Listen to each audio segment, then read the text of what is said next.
Good evening, everyone. What is up, my friends? It is Friday night. It is 7 p.m., and that can only mean one thing: time for our weekly 1 hour live stream. We've got a lot of news this week, guys. Let's see who all is joining us this evening. What's up, Mark? What's up, Wolf? Aaron? Karen? Moonzer? Good evening, everyone. How has you guys' weeks been? Had a pretty interesting week myself. Big news week for ships, guys. We got a lot of news to cover.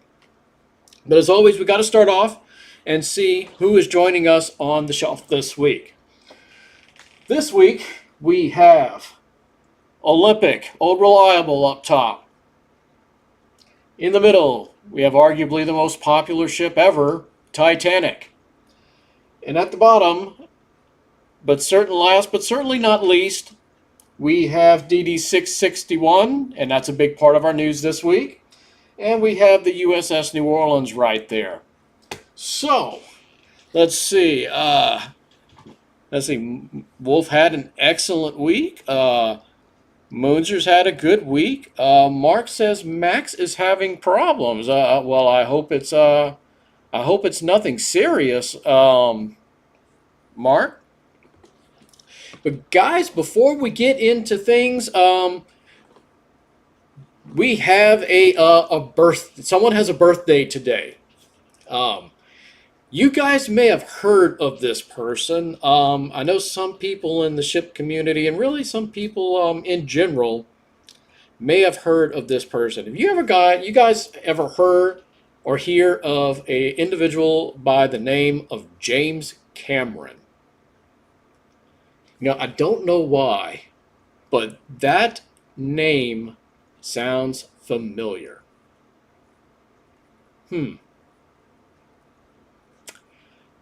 Moonzer says Max can't get into chat. Mark says chat not showing up for him.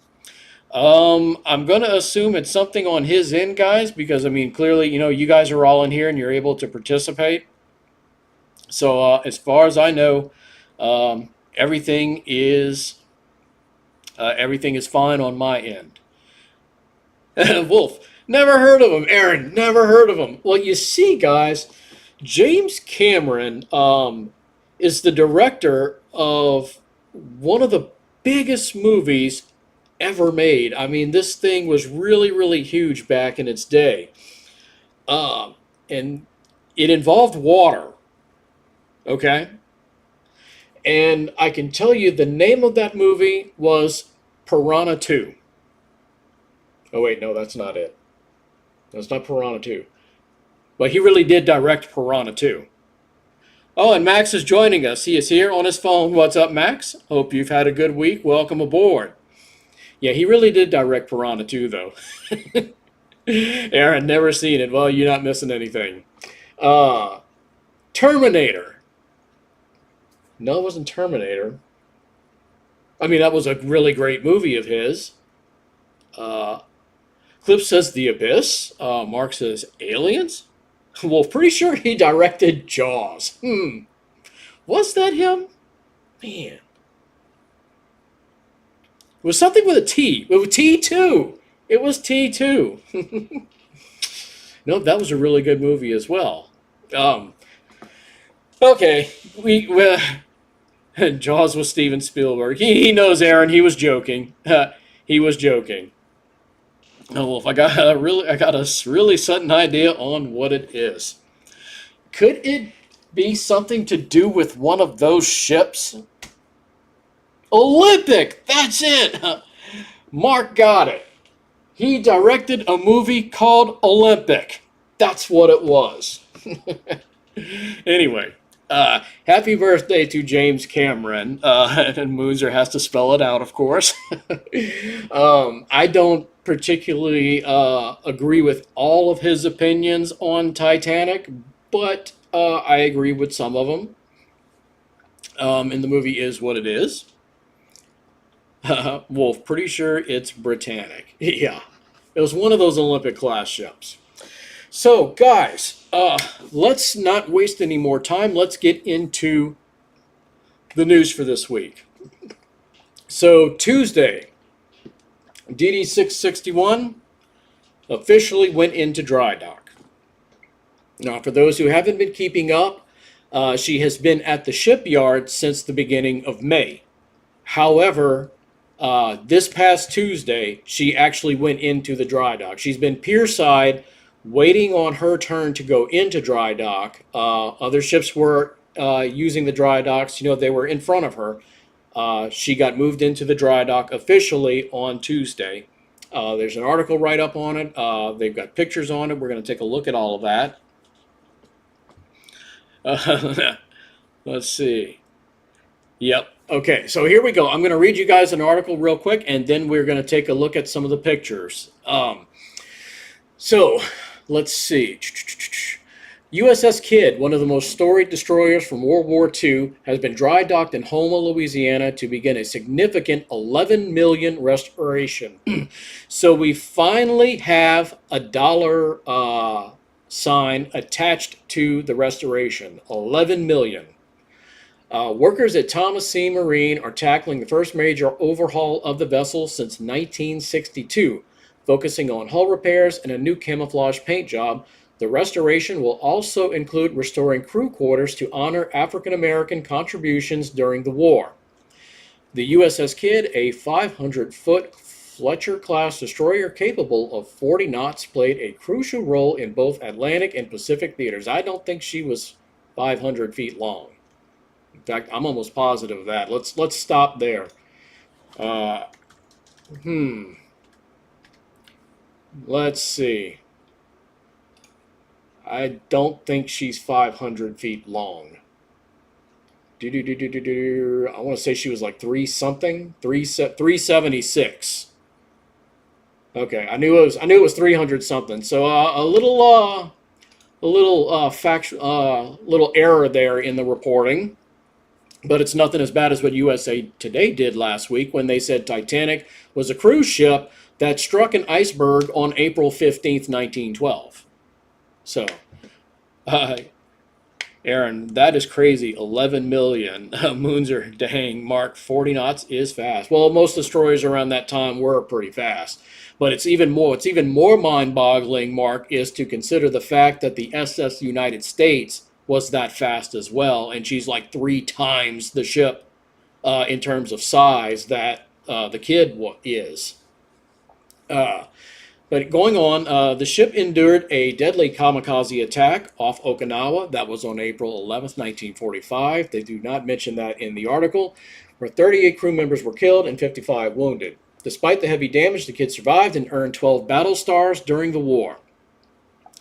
For the past 42 years, the Kidd has been a prominent tourist attraction in Baton Rouge, resting in a cradle that caused significant hull damage.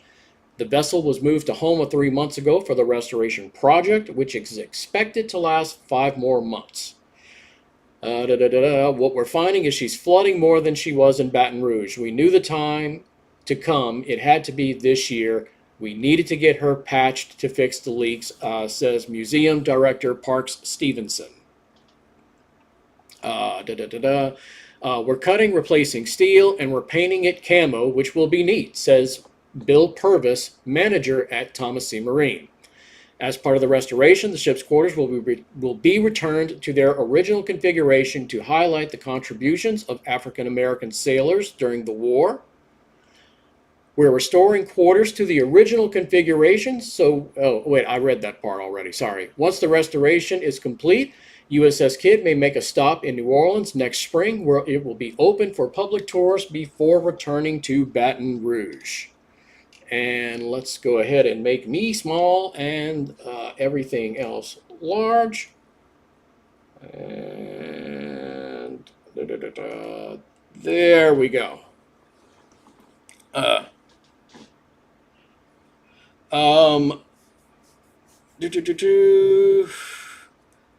You can try, Moonzer. I can't guarantee I can get to it right now. I will try. Aaron has officially subscribed to the channel. Thank you so much, Aaron. I appreciate it. There's a lot of member-only content already in there, and of course, there will always be more in the works. I may be having something special in that section coming this weekend, hopefully. So stay tuned to that.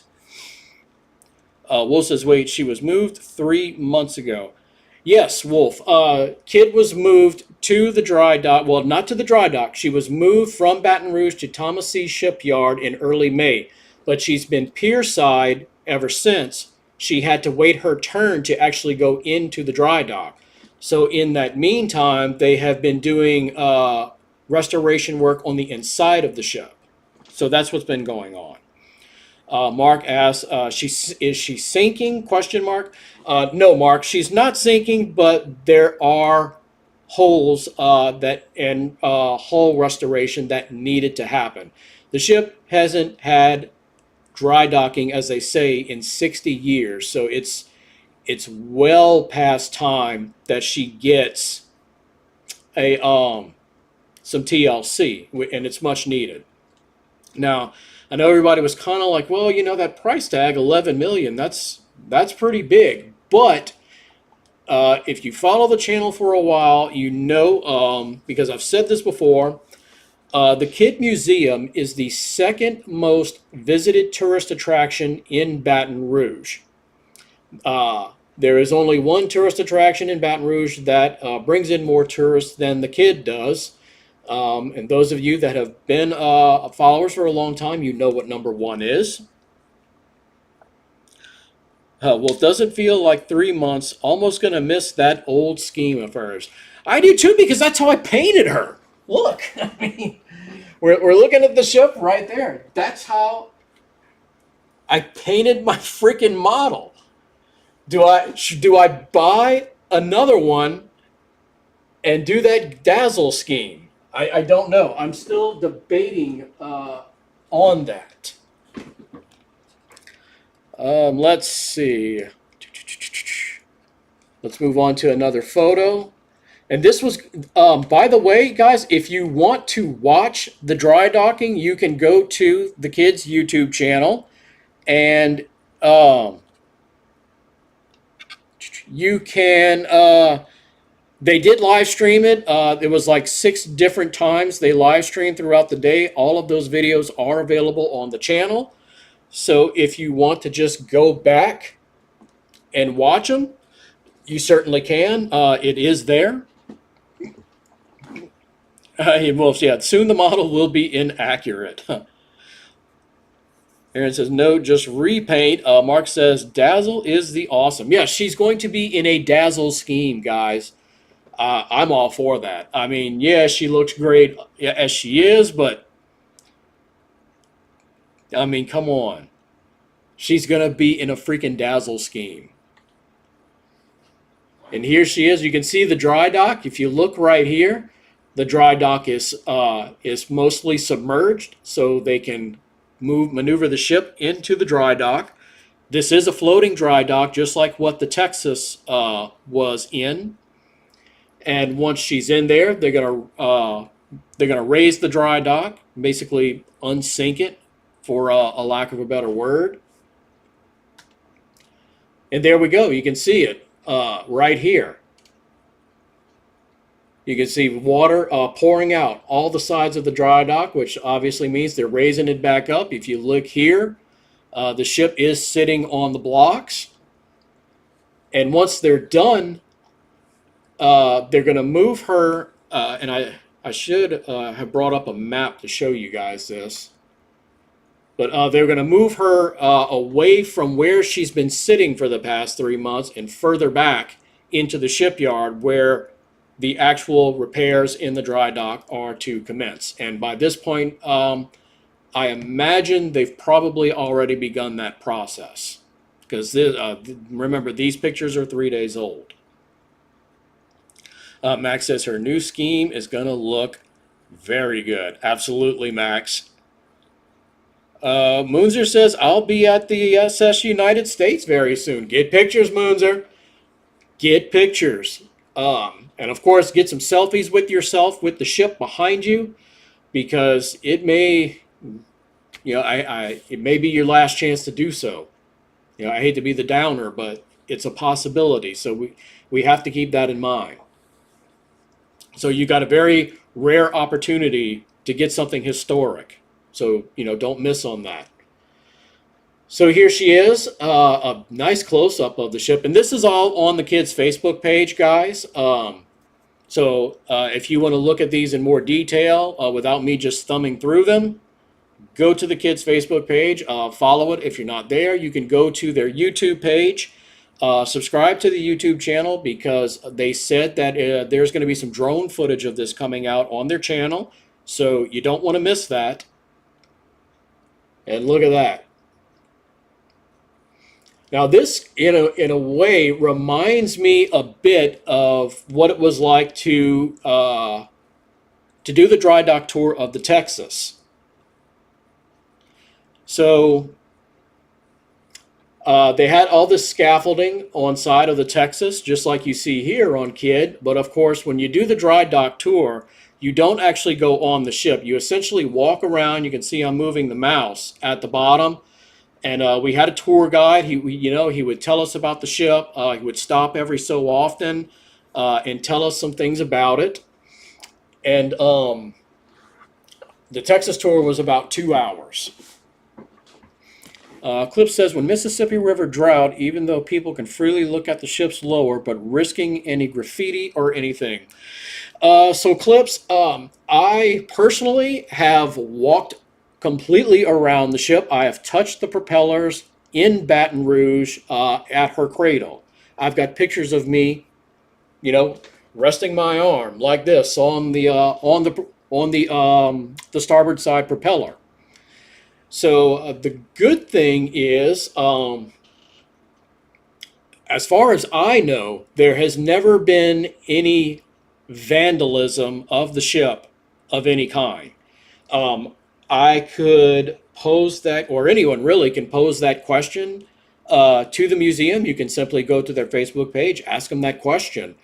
But I have never heard of any type of vandalism to the ship when it is sitting, when it's completely out of water in Baton Rouge. Mark, how much draft does she have below the waterline?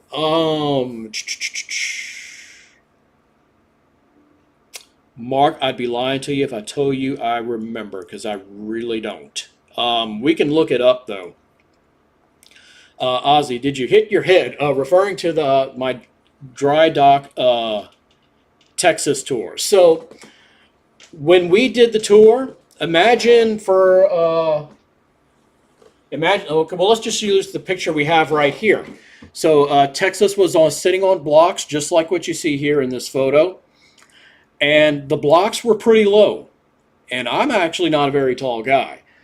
But when we got underneath, and like say right in here, we went to the very center at the very bottom underneath the Texas, and I reached up and touched the original 1912 keel of the Texas. I was not able to stand up, but I did not have to crawl on all fours either. I basically squatted and walked, like that, kind of waddling, and I was able to put my hand up like that and touch. You were required to wear hard hats. Without question, you had to wear hard hats, otherwise you could not go on the tour. And yes, I did bump my head a couple of times to answer your question. So I'm glad I was wearing a hard hat so I didn't knock myself out on the hull of BB-35. Clip says, Aaron says, I bet stealing is an issue. No, again, not to my knowledge, Aaron. You can't there's no way to get on the ship itself when the museum is closed. It's not possible. And even when she's floating or she's out of water, whatever the situation is, you cannot get onto the ship when it's closed. It's essentially barricaded off. Clip says, Kid is going to get a new paint job after removing some rust. When Texas's lower hull painted black, remind me of the Russian Gangut class battleship refits. Marit lower hull was painted black. Yeah, so lower hull on Texas, that he's correct, is painted completely black. It is not the anti-fouling red that it originally was. Steve is here. Steve, how are you doing, my friend? How was your week? Wolf says she was active until the 60s, if I'm correct, and she's currently in a World War II configuration. When she was made into a museum, did they put her back into that configuration, or did they just never refit her? So, Wolf, Kid is, as you know, there are 4 remaining Fletcher classes in existence. The Kid, the Sullivans, the Cass and Young, and the one that's overseas. I forget the name of that one. Kid is the one that is most preserved in her World War II configuration, more so than all the rest. She was never modernized to any extent that the other 3 were. So she retains her World War II configuration the most. And what they're doing in the restoration is on the interior, they're restoring her even more back to that original World War II configuration. And that is the reason why the Greyhound movie was filmed on the Kid as opposed to Cass and Young or the Sullivans. Before that reason, because the movie takes place in World War II. Again, Kid maintained that configuration more than the other ships. And that was ultimately one of the main reasons why the Baton Rouge delegation way back in the early 80s selected the Kid as the museum ship to bring to Louisiana, was mainly for that reason. Wolf says her Greek name is Velos, but her U.S. name was Charlotte. You are correct, Wolf, and we're talking about the 4th surviving Fletcher that is overseas. Steve says, oh, her rudder is not amidships. No. Wolf, oh, I see. Now I understand why she's like a World War II Fletcher. Aaron says, look at all the anodes on the bottom. Yes, and one thing you can't see, guys, over at the bow, she had this sonar device underneath the forward bow of the ship. So, like, right in this section, about right here, under the keel, she had the sonar device.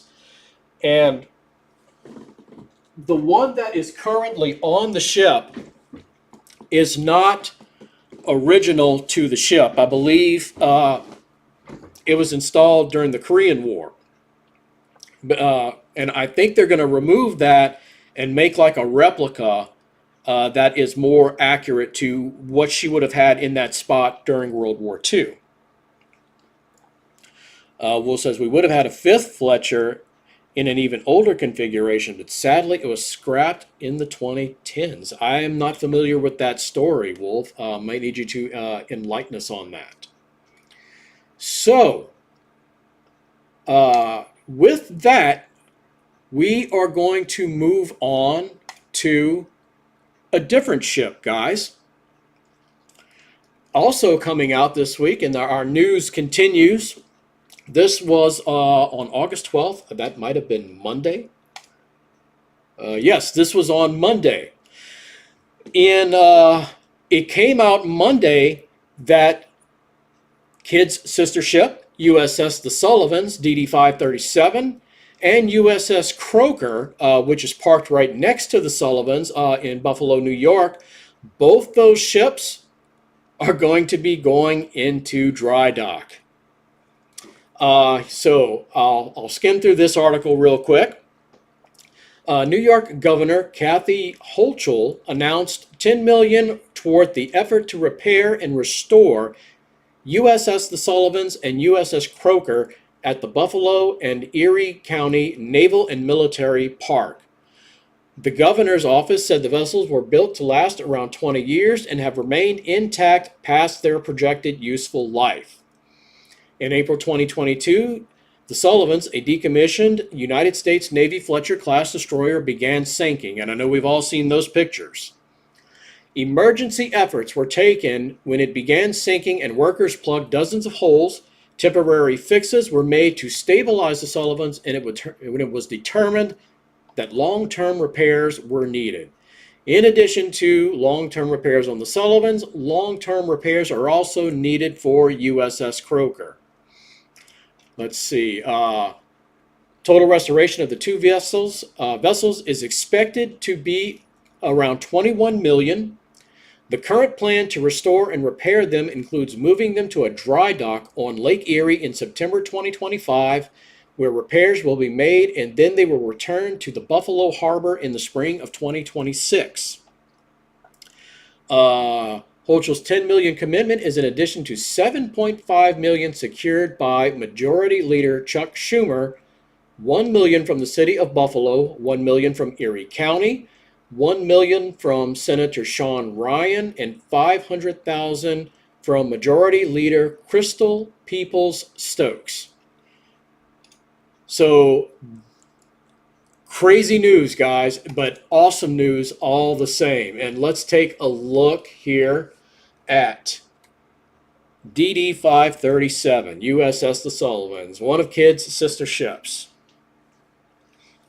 Going back to that fifth Fletcher that could have been preserved, Wolf says she was in Mexico Navy, and after she was decommissioned in the 2000s, several U.S. museums wanted her, but there was a lack of money, and she ended up being scrapped, which is a shame because she had that old Fletcher bridge.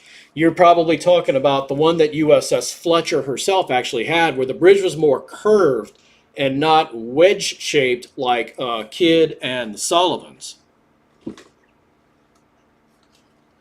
Okay.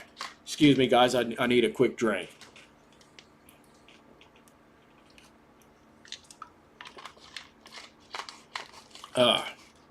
Wolf says, I didn't know Croker was going into dry dock. That's awesome. Yes, and it most certainly is. So there's a nice shot of the Sullivans right there. And yeah, you can definitely tell she is a sister to the Kidd. And there's a nice side shot of her. Steve, Kathy Hochul, and Chuck Schumer are doing something good, but I digress. Yes, let's leave it at that, Steve. It is a good thing. Billy, what's up, Billy? I ain't been seeing no driving with bill keys lately. I'm kind of disappointed. You need to go to Jersey Mike's or something. I need a driving with bill keys here. I'm just saying. You know that's my favorite thing you do. Hope you've been good, my friend. I hope things have been going well. Hope you and the fam, you, the missus, the kids, I hope everybody's doing well. Let's see. And Will says, yeah, he's talking about that bridge design like the original USS Fletcher had. Ozzy says, Steve, are you having rum? And here we go. Look at that. By the way, I forgot to mention when we were talking about the Kidd, I did go to the Kidd Museum last weekend. Bought some merch. My shirt right here, and a couple of shirts. I did the tour of the museum. Park Stevenson, as we've mentioned, is the executive director of the museum, and he put some of his Kobe models on display in the museum. If you don't know what Kobe models are, they're kind of like Legos, but basically a different company. He had Kid, he had Titanic, he had a couple of aircraft carriers. I forget what else in there, and they were really cool. If I can ever afford them, I might buy some. But look what I got there, Steve. I don't know how well you can see this. One of my souvenirs I bought. It's got the kids logo on it. I imagine no one from the museum is ever going to see this, but if they do, I've already put this to use. So thanks for that. Wolf says that picture of Sullivans is painful to look at. I think, in my opinion, Wolf, yes, but I think that this, as sad as that could have been, ended up being a good thing. And I don't know this for sure, but I think this, excuse me, this partial sinking of the Sullivans is the reason why all these museum ships are going into dry dock. They don't want this happening to their ships. So, if I am correct in assuming that this is why all these dry docks are happening, then in the long term, this was a good thing. And as we just heard, Sullivans herself and the Croaker sitting right there next to her are going to be going into dry dock as well. Well, wait, that might not be Croaker. This sign says USS Little Rock. That might be USS Little Rock next to Sullivans.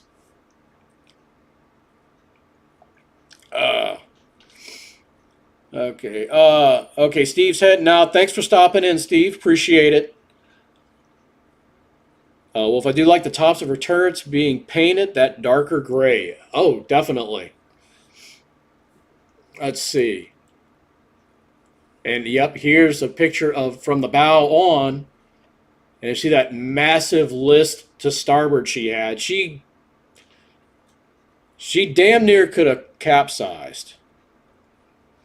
Okay, Wolf, thank you for the correction. Yes, that is USS Little Rock. Croaker is a Gatto-class sub, which means she is a sister ship to the Drum, which is in Alabama at the USS Alabama Museum, and a sister ship to Cavallo, which is at the park in Galveston over there where the Steward is. Little Rock is a Cleveland. The last Cleveland. Okay. So, interesting. So, let's go back to that last picture real quick, guys. Can anyone tell me who these 5 men are? Are these 5 sailors? And we know they're sailors because they're all wearing hats that say U.S. Navy on them. Who can tell me? Does anyone know who these 5 men are? Should be pretty obvious given the subject matter that we've been talking about. Yes, Wolf, they are the Sullivans. These are the 5 Sullivan brothers from left to right. Yes, Ozzy got it too, the Sullivans. From left to right, guys. Joe, Frank, Al, Matt, and George Sullivan. These are the brothers that the Sullivans, the USS the Sullivans, is named after. Wolf said, yes, they were all brothers and all died, sadly. Unfortunately, yes. All 5 men were on this ship. This ship was torpedoed and sunk at Guadalcanal. Anybody know what is the name of this ship? They all died on this ship.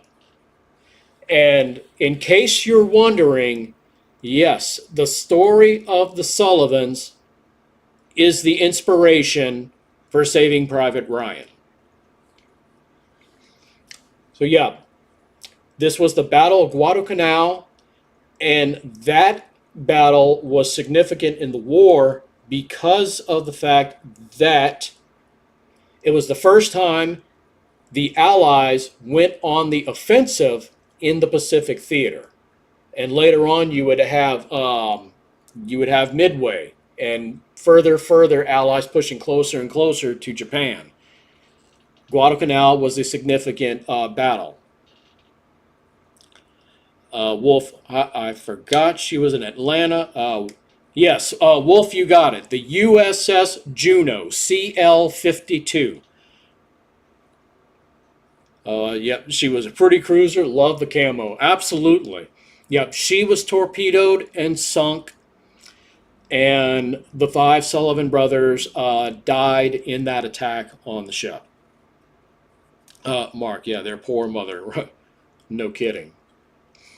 Um, so yeah, I thought we'd take just a quick second here and point out the significance of the Sullivan's name and why that ship is named after those men. They were heroes. And there is a modern ship, much like the Kidd. There's an Arleigh Burke destroyer named USS Kidd. Some of you were asking me, I think last week, which USS Kidd was in the Transformers movie. It is the current USS Kidd, DDG-100, the Arleigh Burke class destroyer. There is a modern destroyer that is also named the Sullivans. So that is 2 names for ships. The Sullivan brothers and the Kidd, named for Admiral Isaac Kidd, who died on the Arizona in Pearl Harbor. Those names are still carrying on to other ships in our Navy. And Wolf says, yeah, there's a modern destroyer that carries that name. Yes. Okay, so we have yet more news, guys. We're not done with news yet. I told you guys that we got a lot of news this week. So, it doesn't, for this one, it's not going to matter if you prefer warships. It's not going to matter if you prefer ocean liners, because this might have a little bit of both in it. Well, says we started talking about the modern one at the same time. And then more exciting news, guys. Don't know if you heard this one or not, but I have an article up from the BBC. And it says, that the headline reads, Lost Wreck of World War I Warship Found in Remarkable Condition. I wonder what this ship could be. A wreck discovered off the Aberdeenshire coast, I'm sorry if I'm mispronouncing that, the Aberdeenshire coast is believed to be a lost Royal Navy warship sunk by a torpedo during World War I. HMS Hawke was discovered by a team of divers about 70 miles east of Fraserburgh earlier this week in remarkable condition. More than 500 of the ship's crew died when it was attacked by a German U-boat in October of 1914. The ship caught fire and, following an explosion, sank in less than 8 minutes, with just 70 sailors surviving. It is hoped that the wreckage will be formally identified by the Royal Navy in the coming weeks. So it's not confirmed, but they think it's the Hawke. The wreckage was found by the Lost in Waters Deep group, which searches for shipwrecks to remember wartime losses in Scottish waters. HMS Hawke, 387 feet long and 60 feet wide. Edgar-class protected cruiser, was first launched in 1891. In 1911, it was badly damaged in a collision in the Solent with the Titanic's sister ship, RMS Olympic. This is in the article. When World War I broke out, Hawke was destroyed. or excuse me, was deployed to the 10th Cruiser Squadron and took part in blockade duties between Shetland and Norway. Let's skip down for a little bit because this is a pretty long article. Let's see. Let's see. I'm trying to find another good point to pick up at.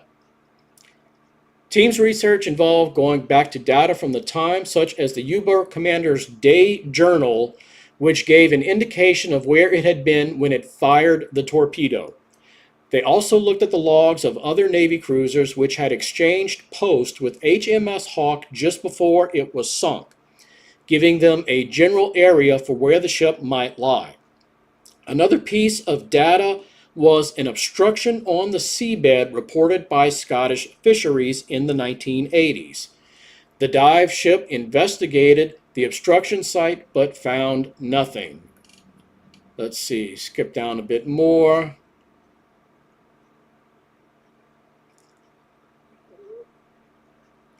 Let's see, there's a lot of Royal Navy crockery, and I'm skipping a good bit of this article, guys, because it's really long. If you want, all you got to do is, if you want to read the whole thing, go over, do a Google search of HMS Hawke and find the BBC article. It should be one of the first ones to pop up.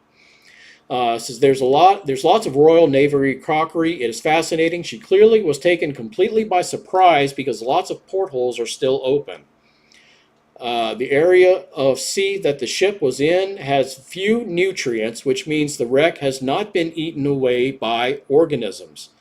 You can look into the portholes and see rooms with artifacts, teacups, bowls, and plates just there on the floor.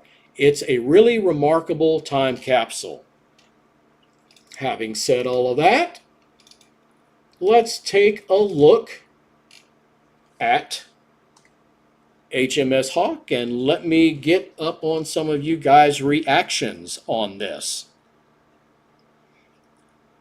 Wolf will wonder how good this condition is. They say it's in pretty good. There's no pictures yet, guys, of the actual wreck, so we're just looking at pictures of the ship as she was. We'll start the A-team theme while mentioning Olympic, right? Well, it's got to be HMT Olympic, right? It can't be. She can't be in her White Star paint. She's got to be in her HMT colors. Ozzy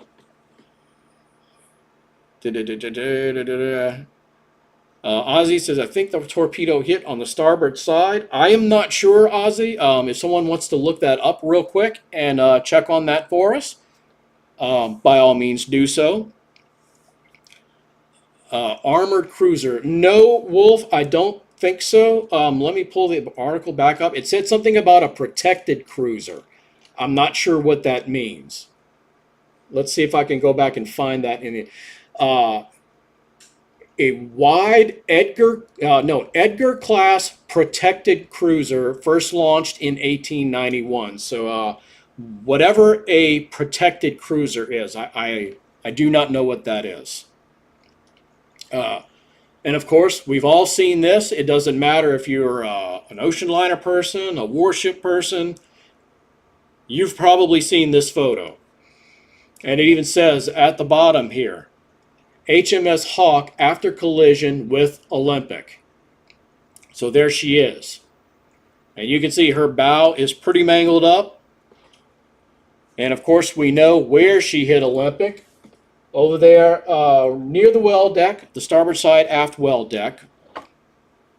Max, what a beauty. She certainly was a good-looking ship. British ships, I don't care if it's warships, ocean liner, British ships were good-looking ships. Wolf says they are basically a type of cruiser used up until around World War II, but they stopped building them around World War I. Ah. Okay. There's another one. Wolf, I believe only 2 exist today. That's pretty amazing that even 2 still exist, because those ships are now well over 100 years old, much like Texas. You know, as we all know, Texas is the only existing dreadnought left in the world. which is pretty significant. She was in both World Wars. She was at D-Day. Wolf, I agree. The British had amazing warships, most definitely.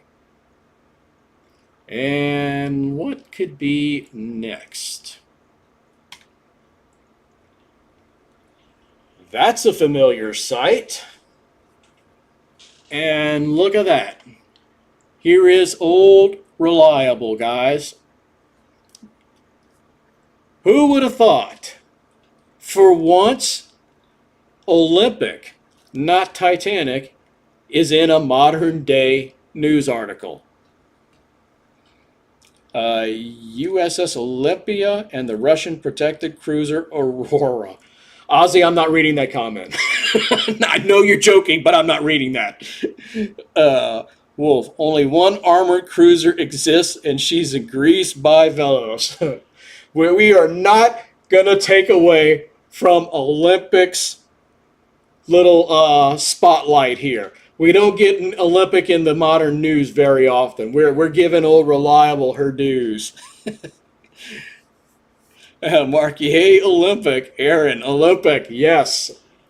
And there's the damage, right where I said it was, because I've seen the picture a gazillion times. Right there. And, yep, there you can see, there's the starboard side, aft well deck, just aft of the starboard well deck, aft starboard well deck. Well, great to see Olympic in the spotlight again. I could not possibly agree more with you, Wolf. She, and for good reason too. Not because the ships were switched. Are you serious? Whatever. No, they weren't. So for once, she's in the news for something positive. Well, positive in the sense that they discovered the wreck of the Hawke, and she gets her name dropped. So there we go. Max, she needs her fame. She most certainly does. You know, and I've beaten that horse to death, but I'll say it again. In my view, Olympic is the best White Star Line ship ever made. I don't care that she's not as famous as Titanic. The fact is, 24 years at sea, war veteran, only merchant vessel in World War I to sink an enemy vessel, and even 15, 20 years into her career, she was still one of the most popular liners of her time. I mean, what more can I say? Wolf says, only British World War I cruiser left is HMS Caroline. Mark, yes, Olympic is the awesome. She most certainly is. So, guys, I really didn't think the news was going to go on this long, but, you know, that happens. We're not going to have much time to look at any warships footage, but we'll look at the kid just for a little bit, because I'm going to close up. I mean, we're still 10 minutes before we close up, but I've got some other stuff we're going to close the stream out, but we're not doing that yet. So don't start saying your goodbyes just yet. But we're going to look at the kid for a little bit. And by proxy, you could say we're kind of looking at the Sullivans as well. I mean, they are sister ships. Wolf plays 18 theme while ramming German submarine in Olympic. I am going to, whenever I get time, Wolf, I'm just for you. I am going to put the 18 themes music to Milan's Olympic footage that we occasionally watch on the stream just for you. Max, when I think of the perfect ship, I think of her. Absolutely, Max. As far as ocean liner go, Olympic is about as close to perfection as you can get. By the way, guys, if you go in the Discord, my Discord in the ship's channel, I found some really nice colorized photos of Aquitania's interior. And as I say in the post, there's a reason why she was called the ship beautiful. Wolf, maybe we could look at the 4 cruisers I spoke of for some time. Wolf, remind me. I don't. We're less than 10 minutes now away from end of stream, so I don't think we got time for it this week. But if you can remind me about that, I will. I will make it a point to try and include that into next week's stream. Um, I don't know if Moonser's still here. He asked me if I could look at something in Discord that he was sending me. Let's see.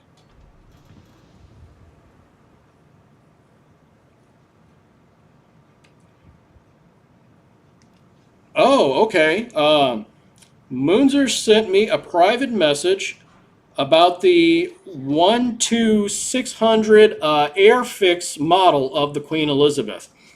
Um, I am very much aware of that model kit. I have looked into purchasing it, but the few times I have looked at that, the price has been a bit absurd and out of my budget. So it's not that I don't want that model, but it is more of, like I said, it's essentially out of my budget. That's why I've never bought that model. But I am aware of that model, and if it ever becomes, if ever part of it comes in my budget, I will certainly pick it up. Wolf, I'll try to remind you. I'll DM you photos of them after the stream. They are gorgeous. Okay, well, excellent. I will. Once I shut down the stream and I'm able to unwind a bit, I will take a look at those, Wolf.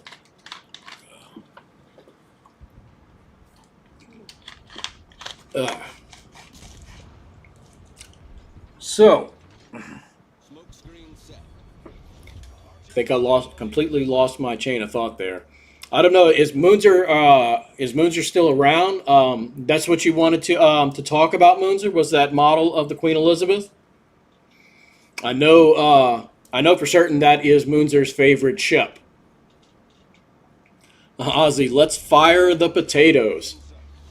Can we just make potato chips instead? Like sour cream and cheddar? I had some of those today. Those were pretty good.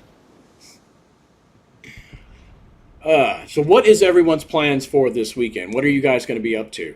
I am going to be working. I will be continuing to work on the model of 433 that I've been working on for like several months now. Both late 19th and early 20th century warships are so underrated. Oh, agreed completely. I mean, for me, of course, the Great White Fleet comes to mind. Ozzy's going to be watching football. I am certain that I will be watching some football as well. But I don't think it's regular season. I think they're still doing preseason, right? Doesn't regular season starts at the end of the month, I think? Speaking of 433, you guys want to see something cool? Let me go grab something real quick.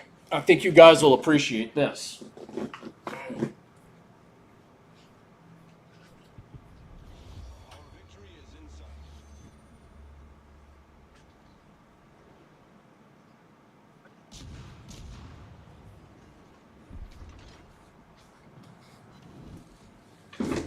All right, so what do you guys think? Here we go. Britannic's gantry davits. Let me see how close I can get this. Don't know how well you're going to be able to see them, but there we are. I've got Britannic's gantry davits ready to go, guys. And if you're kind of curious as to what they might look like on the ship, so just imagine, for example, that this is Britannic. And, of course, the Titanic's lifeboats are kind of blocking, but, I'll just stick it here. Kind of give you an idea of what they will look like on the ship when complete. Wolf, that's looking great. Ozzy, awesome. Mark, nice work. Max, nice work. Thank you guys very much. She's over halfway done. But there's more modification that is going into that model than what I could possibly imagine when I first got into it. But I'm so far along in it now. Not too much longer, guys. Before the end of the year, for sure, Britannic is going to be on this shelf. And all 3 White Star ships will be on the shelf and joining us on the live stream. So, we've got about 3 minutes left. I'm going to shut this footage down. We'll look at this some more next week. I really did not think I was going to spend that much time on the news. I knew I had a lot, but I didn't realize it was going to be that much. But I hope you guys enjoyed all of that news, because it was definitely fun talking about all this stuff. So, let's see. Here we go. Closing out, of course, we're still talking about historical stuff, guys, but a little different sort of history here. Does this street, does this area look familiar to you guys? Wolf, what are you going to build after Britannic, Texas, or Arizona? I've actually already started on Arizona, Wolf. And the reason I'm doing that is because Arizona is basically going to be my big test before I do Texas, because they're similar in size. They're similar in, well, they're the exact same size. They're 1:350 scale. The kits are kind of similar, you know, because the ships are kind of similar in some ways. I'm going to be working with a lot of photo etch on both kits. So truthfully, I would rather, if I'm going to make mistakes, I'd rather do it on the Arizona, because it was a much cheaper kit than Texas. So work out, basically Arizona, I'm going to work out whatever kinks I may have, and on Arizona before I move on to Texas. So we've got some responses coming in here. I asked you guys, does this street look kind of familiar? And does this grassy knoll look kind of familiar, guys? We got some answers. Mark says Dallas, Texas. Ozzy says kind of. Aaron says Daly Plaza. I think you meant Dealey Plaza, Texas. And Mark says JFK shot. You guys are correct. That is exactly what this is. This is Dealey Plaza. Wolf says, I knew it was familiar to something. Yes. Dealey Plaza, November 1963, the site of where U.S. President John F. Kennedy was assassinated. If you're wondering why am I showing you this? Well, the reason I brought these up is because this is actually photos that someone I know personally visited this spot earlier this week. They were on a trip, went to a concert in Dallas. I forget what band they went to see, so don't ask. On their way back, they decided to do a little historic tour. They stopped here at Dealey Plaza. That building should look extremely familiar. What is the name of the man who assassinated JFK? Can anybody tell me that? Who remembers that? Significant piece of American history right here, guys. I know it's not the usual type of history we talk about, but it's major, major U.S. history all the same.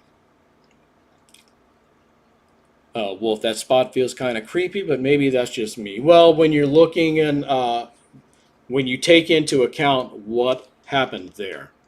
Ozzy got it first. Lee Oswald. Full name, Lee Harvey Oswald. Yep, Ozzy got it.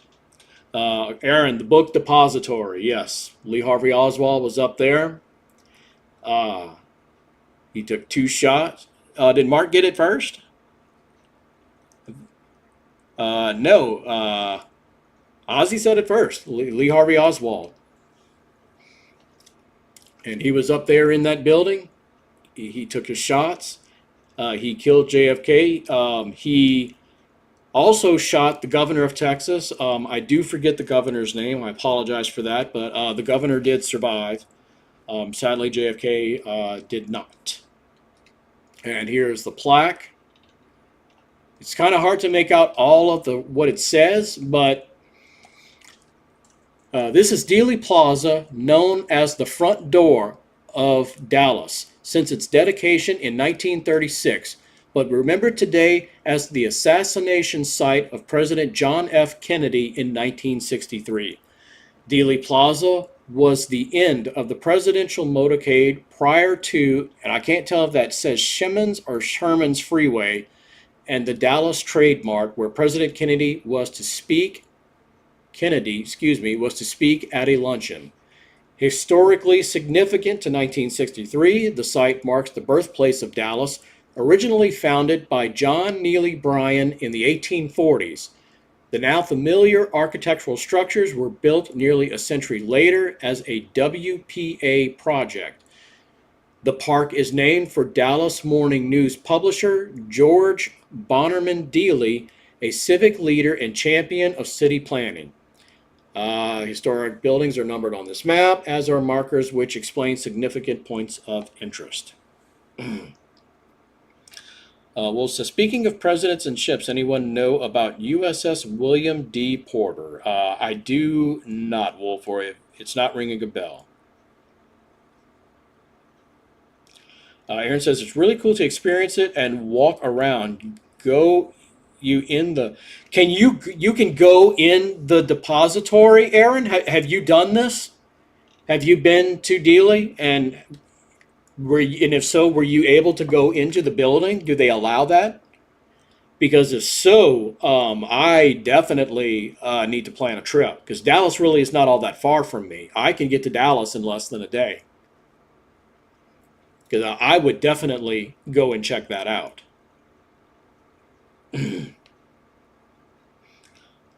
Ozzy says it's also no open cars with president. We're in all in closed top. Yeah, this was the last time a presidential motorcade was basically a convertible. It's never happened since. Aaron says yes, they have a museum. Oh, I'm sold right there. I gotta go see this. And also behind plexiglass. Okay, good to know. Karen says, I remember that day very sad. Yes, I know there was a lot of Americans were very sad that day. But yeah, I definitely got to go see this. There's a museum, I got to see it. Let's see. Well, if I remember right, she was a destroyer that accidentally launched a torpedo at USS Iowa while the Iowa was transporting President Franklin Roosevelt. Oh, that's interesting. I'm gonna have to look into that. I've not heard that. I know Franklin Roosevelt sailed on the Iowa, but I had not heard that story. Speaking of Dallas, if you go and do this, there is also a hotel, and I forget the name of the hotel in Dallas, that has one of the propellers of the Lusitania, guys. So that's a trip right there for me. I got to find out what hotel this is so I can go and look in person at a propeller of the Lusitania and then go see this site. We'll think I'll need to see it someday as well. Yes, well, again, this is significant American history right here. So, but yeah, I wanted to share that with you guys. So, that's going to wrap it up for this week, guys. I'm going to go through this content schedule as always. Content schedule is all shorts are random, and they are Monday through Friday, 11 o'clock, U.S. Central Time. All times are U.S. Central Time. Our video of the week is every Friday morning at U.S. Central Time. And our weekly 1-hour live stream is every Friday p.m. at U.S. Central Time. So, having said all that, guys, thank you all so much for coming. And I appreciate you guys hanging out with me as always. And this was a really fun stream. I loved what we did here this week.